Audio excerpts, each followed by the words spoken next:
students. Today we are going to start the first lesson of class 8 English. The name of this lesson is Waters for. What would happen if water disappeared from the earth? आप सोच कर देखो, यदि इस धरती से पानी गायब हो जाए, पानी न रहे तो क्या हम जिंदा रह पाएंगे? हमारे कौन कौन से कार्य बाधित होंगे, इसके बारे में डिटेल में इस लेसन में बताया गया है. Let's start with the first line of the first stanza. Waters for washing, drinking, making tea, cleaning the bath or scrubbing me, shining a car or rinsing a shirt, watering tomatoes, shifting the dirt, my mom says. First stanza में यह बताया गया है कि पानी किन किन कार्यों के लिए आवश्यक है. वॉशिंग का मतलब बर्तन धोना, कपड़े धोने के लिए पानी आवश्यक है. ड्रिंकिंग यानी पीने के लिए, अपनी प्यास बुझाने के लिए पानी बहुत आवश्यक है. मेकिंग यानी बनाने के लिए, क्या बनाने के लिए? चाय बनाने के लिए पानी बहुत ज़रूरी है. क्लीनिंग द बाथ, नहाने के लिए पानी बहुत ज़रूरी है. और स्क्रबिंग मतलब रगड़ कर मैल निकालने के लिए पानी आवश्यक है. शाइनिंग अ कार को चमकाने के लिए उसको धोना आवश्यक है और धोने के लिए पानी आवश्यक है. और रिंसिंग अ शर्ट को खंगालने के लिए, मतलब उसमें से साबुन अलग करने के लिए क्या आवश्यक है? उसको खंगालने के लिए क्या आवश्यक होगा? पानी, क्योंकि पानी में ही हम उस शर्ट को खंगाल पाएंगे. नेक्स्ट है वाटरिंग टोमेटोज़. इसमें ये बोला गया है टमाटर के पौधे को पानी देना. चाहे वो टमाटर का पौधा है या कोई भी पौधा हो, उसके लिए पानी बहुत आवश्यक है ताकि वह निरंतर जो है बढ़ोतरी कर सके. शिफ्टिंग द डर्ट, इसका मतलब है कि डर्ट को अलग करने के लिए, डर्ट यानी गंदगी को साफ़ करने के लिए पानी बहुत आवश्यक है. माई मम सेस, इसका मतलब ये है कि जो पोएट की मम्मी है वो ऐसा कहा करती हैं. Now we will read second stanza.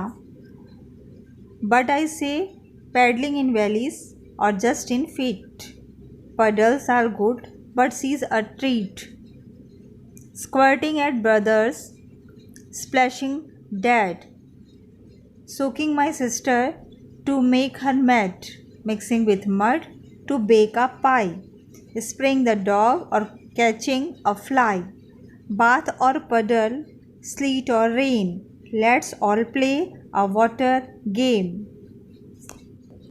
First stanza में पोइट की मम्मी ने अपने हिसाब से पानी का महत्व बताया था, और अब हम सेकंड स्टेंजा की बात कर रहे हैं. इसमें पोइट ने अपने हिसाब से पानी का महत्व बताया है, जो बच्चे सोचते हैं, और उसके बारे में यहाँ पर वर्णन किया गया है. कि पोइट कहते हैं कि मैं कहता हूँ कि पैडलिंग इन वैलीज़, इसका मतलब है वैलीज़ यानी होता है एक प्रकार का बूट, लंबे बूट जिसके अंदर पानी ना जाए. मुझे जो है बूट पहन के पानी में चलना अच्छा लगता है, और जस्ट इन फीट या फिर खाली पैर भी चलना अच्छा लगता है. Puddles are good but sea is a treat. Puddles का मतलब होता है जो सड़क के किनारे छोटे छोटे गड्ढों में पानी भरा होता है, जिसे हम छत्तीसगढ़ी में डबरा कहते हैं. आप उसी को पडल्स कह सकते हो. तो पडल्स आर गुड, जो पडल्स हैं वो हमारे लिए अच्छे हैं, लेकिन अगर समुद्र का पानी मिल जाए तो क्या बात है, वो उनके लिए एक पार्टी हो जाए. स्क्वर्टिंग एट ब्रदर्स, अपने भाइयों पे पिचकारी मारना है. स्प्लैशिंग डैड, अपने पिता पे पानी के छींटे मारना. सोकिंग माई सिस्टर, इसका मतलब है कि अपनी बहन को पानी से भिगा देना. टू मेक हर मैड, ताकि वह गुस्से से एकदम पागल हो जाए. मिक्सिंग विथ मड, इसका मतलब है कि मिट्टी को पानी में मिलाकर कीचड़ बनाना. टू बेक अ पाई, और उसे एक पाई यानी एक प्रकार का केक जैसे आकृति देना. स्प्रेइंग द डॉग, और डॉग पर भी जो है पानी का स्प्रे करना. और कैचिंग अ फ्लाई, और पानी की सहायता से ही फ्लाई यानी मक्खी को पकड़ना. बाथ और पडल, नहाना या पडल, पडल का मतलब तो आपको क्लियर हो चुका है, ठीक है।